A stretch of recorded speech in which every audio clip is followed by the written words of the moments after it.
სამწუხაროდ ამ ერთმანეთზე ჩახუტებულ შენობებს ვეღარავინ დააცილებს. გამოსავალი მხოლოდ ის არის, რომ ან ერთი ნაგებობა დაანგრიო, ან მეორე, მაგრამ ეს რომ არ მოხდება, ხომ ყველა კარგად ხვდებით.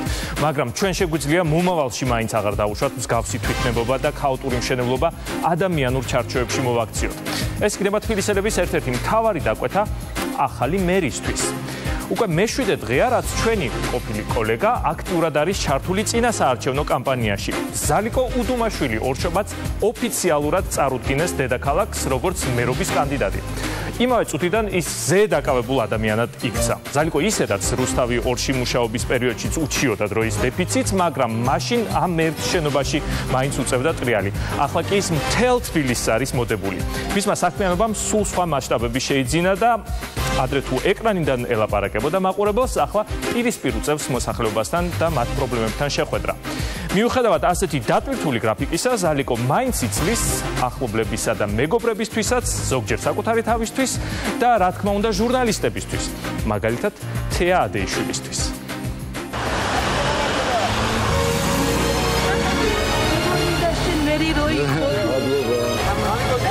გამარჯობა. გაიხარე, შემოგევლე, მადლობა. ეს ბოლო ორი კვირა სულ სხვა თვალით ვიყურებენ უკვე რა. რაღაცა ისეთი მამხნევებენ, მიდი იბრძოლე, მოყვებით. ანუ ეს კიდე სულ სხვა განცდა და ეს კიდე სულ სხვა სიყვარულია. 25 წლის მანძილზე ყოველ საღამოს 9 საათზე ყველა ოჯახის სტუმარი იყო. აქამდე ზალიკო უდუმაშვილი მაყურებელს მხოლოდ ტელეეკრანიდან ესალმებოდა. თბილისი მისი სახლია და ამ სახლის სიყვარულმა ტელევიზორის ყუთიდან ქალაქის ქუჩებში გამოიყვანა.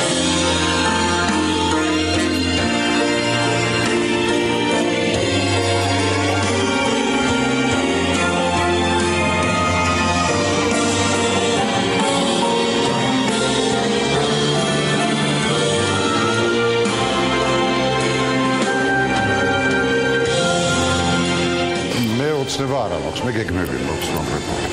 ოცნება სადღაც მიგვიყვანა, ნახეთ, ისე ოცნებობთ და ასე გაგრძელდება მუდმივად, თუ არ შეიცვალა რამე ქვეყანაში. მე შევძლებ ოცნებაში კი არ ვაცხოვრო თბილისის მოსახლეობა, არამედ კონკრეტული გადაჭრილი პრობლემები დავანახოთ ან ძალიან სწრაფად.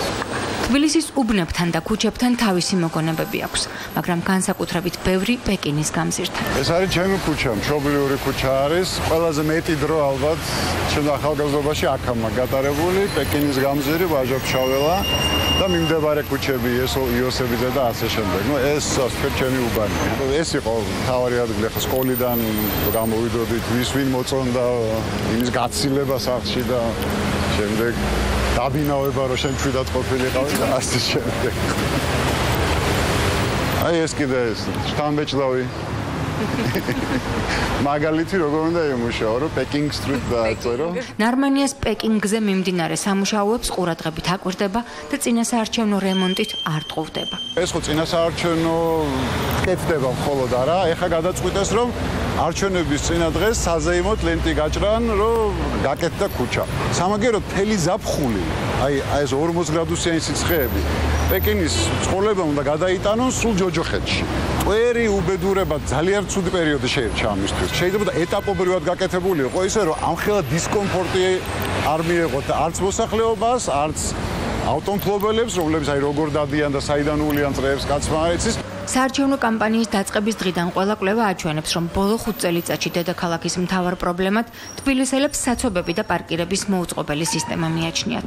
ზალიკო უდუმაშვილს თბილისის განტვირთვის გეგმა უკვე მზად აქვს. ზოგადად მთელი პრობლემა ის არის ამ თბილისში ამ საცობების, რომ არ არსებობს სატრანსპორტო გეგმა ქალაქის.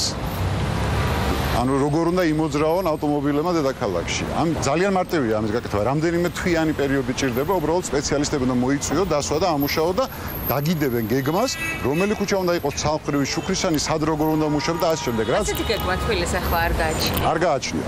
თბილისის მერიამ ერთადერთი მოიწვია სპეციალისტები და 100,000 თუ 200,000 თუ რაღაც დიდი ციფრი გადაიხადა ძალიან ამთახაში, მხოლოდ სააკაძის მოედანზე რომ შეესწავლოთ მდგომარეობა. მე მართლა შევძლებ, რომ ამ ქალაქმა ამოისუნთქოს საცობებისგან. გარდა იმისა, რომ სატრანსპორტო გეგმა დაიდება, კიდევ არსებობს ძალიან ბევრი პროექტები, რომლის უბრალოდ დასრულებაა საჭირო. თითქმის დასრულებული პროექტებია. ეს არის შემოვლითი რკინიგზის პროექტი, შემოვლითი გზა, რომელიც ავტომატურად მიება სამ პროექტს. პრაქტიკულად მესამე სანაპირო ექნება თბილისს რომელიც ძალიან დიდი რაოდენობით ნაკადს მანქანებისას თავის თავზე აიღებს, რომელსაც ცენტრალურ ბიუროს მოშორდება ეს ნაკადი. საუბარი დაუსრულებლად შეუძლია ძველი თბილისის გადარჩენის პროგრამაზე. აქედან ყველაზე ფუნდამენტური თბილისის მთავარი არქიტექტორის თანამდებობრივი დამოუკიდებლობა. რასაც უბრძანებდა თბილისის მერი, იმას ასრულებდა ქალაქის არქიტექტორი. მე ვთავაზობ თბილისელებს. ავირჩიოთ ქალაქის არქიტექტორი. საკრებულომ აირჩიოს თუნდაც ოპოზიციური ფრაქციების ჩავთვლით ყველა, ერთად აირჩიოს მთავარი არქიტექტორი, რომელიც იქნება დამოუკიდებელი ფიგურა თბილისის მერიისგან და მის ბრძანებებს არ დაემორჩილება. ეს რა დრო დამიდგა. ჟურნალისტიკიდან პოლიტიკაში შესვლა ერთი შეხედვით არც ისე რთულია. იცის თბილისისთვის მტკივნეული ყველა საკვანძო და მნიშვნელოვანი საკითხი. მენეჯერის გამოცდილებაც აქვს და ქალაქის თავისთვის აუცილებელი თვისებებიც. მინდა რომ მივიღო ისეთი პასუხი, ის ემოციურად არის თუ არა მზად იმ ყველაფრისთვის, რასაც ქვია პოპულარული ჟურნალისტობიდან გაპოლიტიკოსების გზა. ეს არის ძალიან რთული გზა და ეს არის ისეთი გზა, რომელსაც ბევრი ვერ უძლებს. ჟურნალისტების გარდა მისი საარჩევნო პროგრამით აქტიურად ინტერესდებიან თბილისელები. როგორ ხედავს ნაციონალური მოძრაობის კანდიდატი დედაქალაქის ეკოლოგიურ პრობლემას და გამოსავალს ბეტონის ჯუნგლებიდან? ვფიქრობ, იპოდრომი გახდება ერთ-ერთი მთავარი დასასვენებელი ადგილი თბილისელებისთვის. აქ ყველანაირი საშუალება არსებობს იმისთვის, რომ ეს გადაიქცეს დედაქალაქის ცენტრალურ პარკად. თან ძალიან მალე გაკეთდება ეს. ძალიან სწრაფად. სრული ინფრასტრუქტურა უნდა შეიქმნას იმისთვის, რომ ყოველ საღამოს დედაქალაქის მოსახლეობამ შეძლოს მოსვლა და აქ დასვენება. რატომაც არა ვაქციოთ ეს დენდროლოგიურ პარკად, თქო ხალხისთვის მისაწვდომ დენდროლოგიურ პარკად და არა ერთი ადამიანისთვის, ხო? გასაგებია რომ ეს მიწები ახლა შესაძლოა ვიღაცის ხელშია. მაგრამ პირობა ვждებ, რომ აუცილებლად დავაყენებ საკითხს ამ მიწების გამოსყიდვის შესახებ, რათა თბილისელებს კონდეთ კარგი დასასვენებელი ადგილი. წარმოშობით კახეთიდანაა და თავისი ხასიათის სიდინჯეს წინაპრების მხარეს უკავშირებს. გაწონასწორებული და მშვიდი ზალიკო ბავშვობიდან სპორტითაა დაკავებული. როგორც აღმოჩნდა, ერთ დროს დაშნასაც კი იქნევდა. ჯერ ვიყავი მოფარიკავე, შემდეგ რომ დაინახეს რომ ძალიან მაღალი მოფარიკავე ვიყავი ძალიან, ამიტომ კალათბურთის მწვრთნელებმა მომიტაცეს. და გადამეყვანეს კალათბურთს, მე კალათბურთს თამაშობდი. ნუ შემდეგ უკვე როდესაც სტუდენტი გავხდი, მუშაობა დავიწყე და ასე შემდეგ, მე დავკავდი ცურვით. იცის რომ პოლიტიკაში მისი ცურვა მშვიდი არ იქნება, მაგრამ ეს გზა შეგნებულად აირჩია და არა სპონტანურად. ჩვენ ძოს ხოდავს პაპკები რო იყო და როკეცავდით ხო და ამაში ქონა ჩატენილი და იმაში ერთრიული გვედა ხოლმე რა. თუ გსურთ 46 წლის ზალიკო უდუმაშვილის ნამდვილი და გულწრფელი სახე ნახოთ, ბავშვობაში უნდა დააბრუნოთ. მაგალითად თბილისის 161 სკოლაში, სადაც სწავლობდა, საბაზისო განათლება და მეგობრები შეიძინა. გამარჯობა. როგორ ძანდებით? არა, მიწეს ნენდება. მიხარია თქვენი ნახვა. ძალიან სასიამოვნო. ძალიან მეყვარდა, ძალიან ვამაყობდი ამ სკოლით. ვიყავით ცელქები, კი ძალიან ცელქები, მაგრამ არ ვიყავით უზრდელები. ზღვარი ვიცოდით სადამდე და გვეცელქა. აქ ქონდა პრაქტიკულად მუზეუმი ჩვენ ხეზე კვეთის, რომელსაც სწავლობდით. მე-6-7 კლასში ვიცოდით ზუსტად როგორ უნდა გავკეთებინა ქართული ჩუქურთმები. გაკეთებია? კი, მე ფანდური, ჩონგური სახეებს კვეთდით, რაღაც სახასიათი. აქ ვისწავლეთ, კი. ჯული ხომ არ არის ჩხეიძე? ჯული ჩხეიძე თუ არ არის? გამარჯობა. როგორ ძანდებით? როგორ ძანდებით? გიხსენებთ რაღაც ეს. ძალიან კარგი. სუსხა ემოცია აქ რო შემოდიხარ? თელი ბავშვობა ახლა თვალწინ მიდგას. ეს ზალიკოს სიმწიფის ატესტატია. 5-ოსანი ბიჭი არ იყო, მაგრამ გვარწმუნებს, რომ მის გრაფაში ყველა 4 გამართულია. აი მე. დოკუმენტარული. ხო, ხელწერა არ შემიცვლია დღემდე. განათლება არა მხოლოდ დედაქალაქის, მთელი სახელმწიფოს ფუნდამენტად მიაჩნია. ამიტომ თბილისის მერის პოსტზე ზალიკო უდუმაშვილის მთავარი პრიორიტეტით სწორედ განათლებაა. სახელმწიფოს მომავალი დგას განათლებას. ყველა სკოლა აბსოლუტურად თბილისისგან დამატებით დაფინანსებას მიიღებს, თბილისის მთავრობისგან. ძალიან დიდი ყურადღება იქნება გამახვილებული წარჩინებულ სტუდენტებზე, რომელიც მერიის სარეზერვო ფონდიდან დაფინანსდებიან პირდაპირ უცხოეთის სასწავლებლად.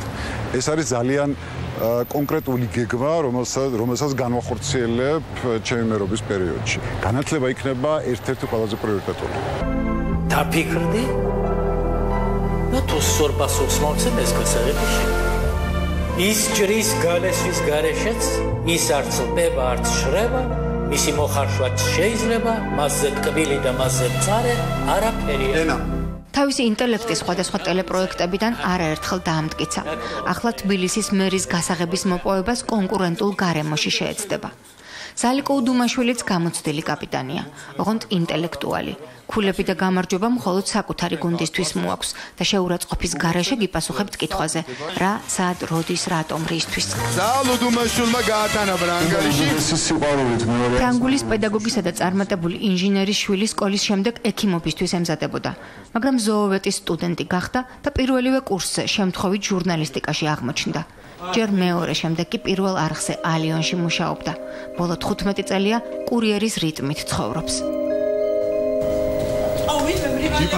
ჯიპა შესავალში არის შენ? მეგობრების შეკრებას ყოველთვის კურიერის დასრულების შემდეგ უერთდებოდა. ახლა უჩვეულო დღეები აქვს. ამათაც აი ეხლა მე წესით სხვაგან უნდა. ხო ჯერ კიდე ბიოლოგიური საათი სხვაგან არის. ამ დროს მაგრამ ტელევიზორში იყო. ესეთ ბოლო 25 წელია ამ დროს მე მეგობრებთან არ დავждавარ არასოდეს. 11-ზე, ან 11-ზე შემდეგ შემოგიერთდი. არასოდეს არ დაურეკიათ ჩემთან ბოლო წლებია საღამოს 20-ზე ვიკრებებია სადმე. ნუ აზრი არ აქვს და იმიტომ ირეკავენ ხოლმე რომ 11-ის მერე გელოდებით რა და თუმცა არ უშლის მეგობრობა.